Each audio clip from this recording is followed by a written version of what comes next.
আজ 13 অক্টোবর সোমবার বিকেল 5টায় খালেদ মহিউদ্দিন আছে এডিটর স্পিকে জানিয়ে দিচ্ছি শিরোনাম। শেখ হাসিনা আমার নেতা, সজীব ওয়াজেদ জয়, বাংলাদেশের ভবিষ্যৎ, বললেন লতিফ সিদ্দিকী। ইবোলা ভাইরাস প্রতিরোধে স্থল ও বিমানবন্দরে সতর্কতা, যাত্রীরা বলছেন বিমানবন্দরে তৎপরতা নেই। দোকানে ঔষধ সংরক্ষণে মানা হয় না কোনো নিয়ম, মান নিয়ে সন্দিহান বিশেষজ্ঞরা।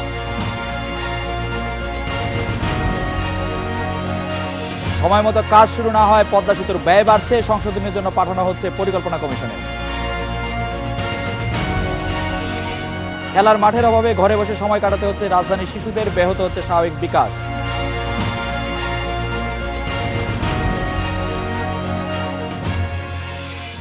আওয়ামী লীগের সদ্য প্রদর্শিত মন্ত্রী আব্দুল লতিফ সিদ্দিকী বলেছেন তিনি এই মুহূর্তে দেশে ফিরছেন না, কেবল শেখ হাসিনা সরকার যাতে কোনো বেকায়দা অবস্থায় না পড়ে সেই কারণে। কলকাতা থেকে দীর্ঘ টেলিফোন সাক্ষাৎকারে তিনি বলেছেন শেখ হাসিনা তার নেতা, সজীব ওয়াজেদ জয়, বাংলাদেশের ভবিষ্যৎ। জয়ের বিরুদ্ধে তিনি কোনো মন্তব্য করেনি বলেও দাবি করেন তিনি। তাছাড়া নিউ ইয়র্কে এক অনুষ্ঠানে দেওয়া তার যে বক্তব্যকে ঘিরে তোলপাড় চলছে সেই বক্তব্য খণ্ডিত আকারে প্রচার করা হচ্ছে বলেও দাবি করেন তিনি।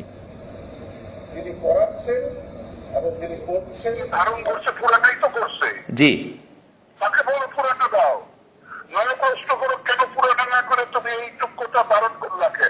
আমি এখন পড়ে বেড়াচ্ছি শেখ হাসিনার কাছ থেকে। তিনি আমাকে আস্থায় নিয়েছিলেন, বিশ্বাসে নিয়েছিলেন, তাই তার কষ্টটা আমার কাছে খুব কষ্টের। আমি তার কাছ থেকে বলেই বেড়াচ্ছি, আর কাউর কাছ থেকে না।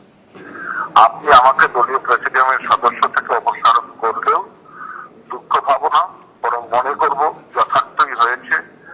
ব্যক্তির চেয়ে দল অনেক বড়, নিজ জীবনে তার প্রমাণ রেখে গেলাম। আমি আছি, থাকবো, আমি একটু আপনার অনুগত থাকবো। এই বিষয়ে জানতে আমরা এখন কথা বলছি বিএনপির স্থায়ী কমিটির সদস্য আসম হান্নান শাহর সঙ্গে। জনাব হান্নান শাহ, আপনি জানেন যে গঠিত মন্তব্যের জোরে মন্ত্রিসভার পর দলের পদও হারালেন আব্দুল লতিফ সিদ্দিকী।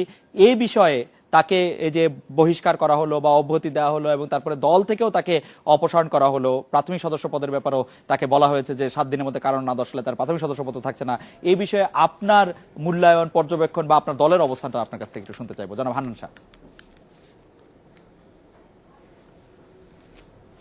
যখন সাবেক মন্ত্রী জনাব লতিফ সিদ্দিকী সুদূর নিউ ইয়র্কে বসে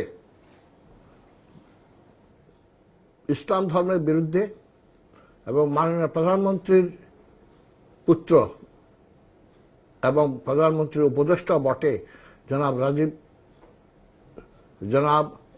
ওয়াজেদ সম্বন্ধে কথা বলেছিলেন, বিরূপ মন্তব্য করেছিলেন, আপত্তিকর মন্তব্য করেছিলেন, তখনই বিএনপি এবং আমরা সবাই তার নিন্দা জানিয়েছিলাম এবং দেশের প্রচলিত আইনে যথাযথ শাস্তিও দাবি করেছি। বিভিন্ন জেলায় বিভিন্ন আদালতে ওনার বিরুদ্ধে মকদ্দমা হয়েছে।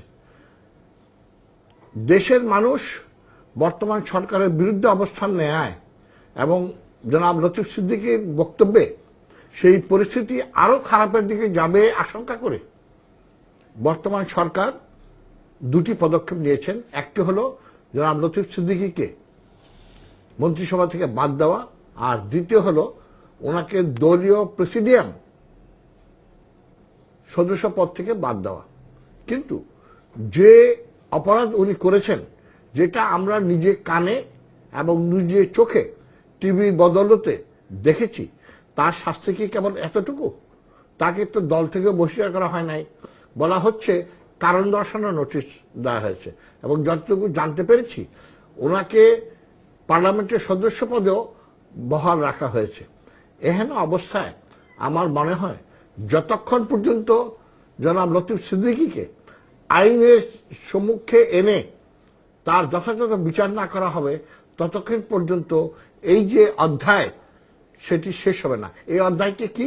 এই অধ্যায়টি হলো বিভিন্ন আওয়ামী লীগের শীর্ষ পর্যায়ের নেতারা বাংলাদেশের মানুষের মধ্যে তাদের বক্তব্যের মাধ্যমে এবং ঘৃণা ছড়িয়ে যে বিভেদের সৃষ্টি করেন, তার একটি উৎকৃষ্ট উদাহরণ কিন্তু আমরা অতীতে দেখেছি। জেনারেল হান্নান সাহেব, আপনি বলছেন যে বিশ্ববিদ্যালয়ে আওয়ামী লীগের পদ থেকে তাকে বহিষ্কার করা এখনো হয় নাই, কিন্তু কারণ দর্শানোর নোটিশ পাঠিয়ে প্রাথমিক সদস্যপদ স্থগিত করা সেটাই আওয়ামী লীগের গঠনতন্ত্রে থাকা দলের কোনো সদস্যকে বহিষ্কার করার প্রক্রিয়া, আইনি প্রক্রিয়া। আর যেটি বলছেন সংসদ সদস্য পদে তিনি থাকবেন, সেটিও উনি থাকতে পারেন সাংবিধানিক এবং আইনি যে কাঠামো রয়েছে সেই কাঠামোর মধ্যে থেকে। এই ক্ষেত্রে কি আসলে দলের পক্ষ থেকে খুব বেশি কিছু করার আছে কিনা, আপনি কি এরকম মনে করেন যে দলের পক্ষ থেকে অনেক কিছু করার আছে আর কিছু? দল চাইলে, এবং বিশেষ করে আওয়ামী লীগের সভানেত্রী যিনি আমাদের বর্তমান প্রধানমন্ত্রীও বটে, উনি চাইলে অনেক কিছু হতে পারেন। আমরা জানি যে কারণ দর্শানোর নোটিশ হয়েছে, আমরা এটাও জানি প্রয়োজনে প্রথম কাউকে অস্থায়ীভাবে বহিষ্কার করে তাকে কারণ দর্শানো যায়, এবং কি কি প্রক্রিয়ায় এক ব্যক্তিকে বা একজন এমপিকে তার পদ থেকে অপসারণ করা যায় সে সম্বন্ধে আমরা ওয়াকিফান। তবে আওয়ামী লীগ আমাদের এখন এই জনাব লতিফ সিদ্দিকীকে ঘিরে যে তাদের দলীয় মনোভাব প্রকাশ করছেন, তাতে আমরা শুধু মনে করি সময়েরই অপচয় করা হচ্ছে। কারণ জি, লতিফ সিদ্দিকী যদি আমরা দেখতে পাচ্ছি যে জনাব লতিফ সিদ্দিকী, আমাকে একটু বলতে দেন, জি, জনাব লতিফ সিদ্দিকী বর্তমানে কোথায় আছেন? বর্তমানে উনি ভারতে আছেন বলে আমরা নিশ্চিত হয়েছি। তাহলে বোঝা যায় যে আমাদের দেশে যারা অপরাধ করেন, সেটা আওয়ামী লীগেরই হোক বা সন্ত্রাসী হোক, তারা গিয়ে ভারতে আশ্রয় নেন। তো জনাব লতিফ সিদ্দিকীর জন্য তো এই মাসে অর্থাৎ অক্টোবর মাসে বাংলাদেশের বেশ কয়েকটি জেলায় আদালতে ওনাকে হাজির হতে হবে। আসুন দেখি উনি এসে বাংলাদেশের আদালতের সামনে আদালতকে সম্মান দেখিয়ে উনি আত্মসমর্পণ করেন কি না, এবং উনি যে অপরাধ করেছেন তা মকদ্দমার মাধ্যমে মোকাবেলা করেন কি না। লতিফ সিদ্দিকী সাহেব দেশে ফিরলে আপনারা কোনো আনুষ্ঠানিক প্রতিবাদ জানাবেন কিনা বা কোনো কর্মসূচি দিবেন কিনা উনি যখন দেশে ফিরে আসবেন সেই ক্ষেত্রে? জেনারেল হান্নান শাহ, বিএনপির পক্ষ থেকে কোনো কর্মসূচি দেওয়া হবে কিনা? সেটা সম্বন্ধে এখনো কোনো কিছু সিদ্ধান্ত নেওয়া হয় নাই। তবে সাধারণত এমন বিতর্কিত ব্যক্তিরা যখন নৌপথে, বিমান পথে বা সড়ক পথে দেশে আসার চেষ্টা করেন, যেমন তসলিমা নাসরিন চেষ্টা করেছিলেন এবং অন্যান্য ব্যক্তিদের চেষ্টা করেছিলেন, তখন জনতাই তাদেরকে ওই পয়েন্ট অফ এন্ট্রি বা যেখান দিয়ে প্রবেশ করবেন সেখানেই তাদেরকে সাধারণত প্রতিহত করে। জেনারেল হান্নান সাহেব, আপনি আরেকটি বিষয় আপনার সাথে কথা বলতে চাচ্ছি যে নানা বিষয়ে সরকারকে চাপে রাখতে বিএনপি তার জোট বা বিএনপির যে সমর্থক জোট, যে 20 দলীয় জোট সক্ষমতার পরিচয় দিতে পারছে কিনা সেটি নিয়ে একটি প্রশ্ন উঠছে। সরকারের অনেক মন্ত্রী, এমনকি আপনি জানেন যে জাপার চেয়ারম্যান বিএনপিকে এখন খুব দুর্বল এবং গুরুত্বহীন দল বলে মন্তব্য করছেন। এই বিষয়ে আপনার মন্তব্য জানতে চাইব। আমি স্পষ্ট বলতে চাই, সাবেক সেনাপ্রধান, আমারও উনি সেনাপ্রধান ছিলেন, জনাব হোসেন মোহাম্মদ এরশাদ সাহেব হাড়ে হাড়ে জানেন যে বিএনপি কতটুকু আন্দোলন করতে পারেন, কারণ উনি পদত্যাগ করতে বাধ্য হয়েছিলেন। আর বর্তমান সরকার আওয়ামী লীগও জানে যে বিএনপি আন্দোলন করতে জানে কি না। তবে যেহেতু আমরা কোনো হঠকারী পদক্ষেপে যাচ্ছি না, তাই তারা আমাদের সম্পূর্ণ গণতান্ত্রিক এবং শান্তিপূর্ণ কর্মসূচিকে তুচ্ছ তাচ্ছিল্য করছেন। কারণ আমরা দেখেছি অতীতে ওনারা যখন বিরোধী দলে থাকেন তখন ভায়োলেন্স বা সন্ত্রাসের মাধ্যমে তারা সরকারকে ব্যতিব্যস্ত রাখতেন। আমরা যেহেতু জনগণের কথা চিন্তা করে, দেশের অর্থনৈতিক ব্যবস্থার কথা চিন্তা করে, এবং যাতে দেশের জনগণের জানমাল নিরাপত্তা বিঘ্নিত না হয়, সেই জন্যে আমরা সম্পূর্ণ শান্তিপূর্ণভাবে দাবি আদায়ের লক্ষ্যে আন্দোলন চালিয়ে যাচ্ছি। তারা অর্থাৎ বর্তমান সরকার এবং তাদের অন্যতম দোসর সেই স্বৈরাচারী হোসেন মোহাম্মদ এরশাদের দল, তারা তো আমাদেরকে ক্রিটিসাইজ করবেই। আমাদেরকে তারা বিভিন্নভাবে উস্কে দিয়ে প্রিমেচর অর্থাৎ পুরোপুরি প্রস্তুতি না নিয়ে আন্দোলনে যাওয়ার জন্য তারা বিভিন্ন কার্যকলাপ করছেন। আমরা এত সহজে ওনাদের কথায় বা কাজে তাদের ফাঁদে পা দেব না। জেনারেল হান্নান শাহ, একটি বিষয় যে বিএনপির ভারপ্রাপ্ত মহাসচিব বলেছেন যে তার নেতাকর্মীদের উদ্দেশ্যে যে আপনারা হতাশ হবেন না, একই কথা কি আপনিও বলবেন কিনা বিএনপি নেতাকর্মীদের উদ্দেশ্যে বা যারা সমর্থক আছেন? আমি মোটেই বলবো না। আমি জানি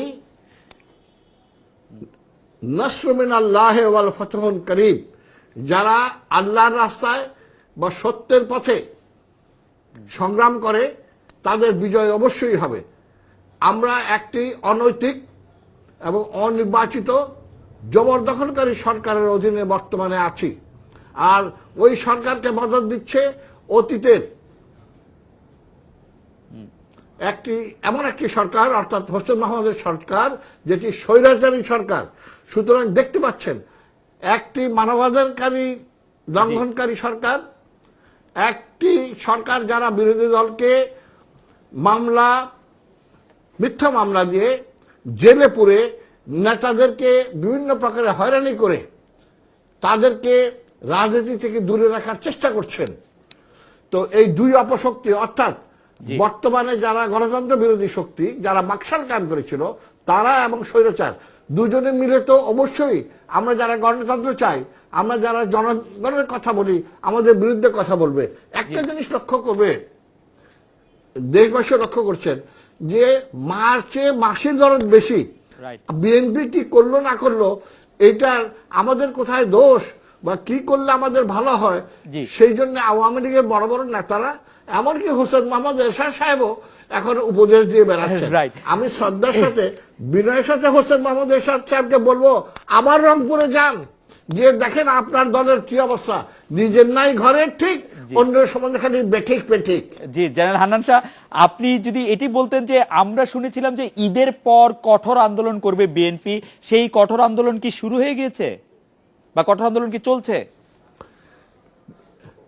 আমাদের নেত্রী ঈদের দিন স্পষ্ট বলেছেন যে আন্দোলন এটা একটি ধারাবাহিকতা, এবং এই ধারাবাহিকতার মাধ্যমে আমরা ধীরে ধীরে ধাপে ধাপে আমাদের আন্দোলনকে তীব্র থেকে তীব্রতর করব। চূড়ান্ত আন্দোলন কোনদিন বলে কয়ে দিন তারিখ ঠিক করে হয় না, এটা আমরা সবাই জানি। কিন্তু আপনারা তাই মাত্র গেল, একটু বলতে দেন। জি বলেন। ঈদ মাত্র গেল, ইতিমধ্যে আমাদের তৎপরতা শুরু হয়েছে। ঢাকা মহানগরের পুনর্গঠনের কাজ পুরোদমে চলছে।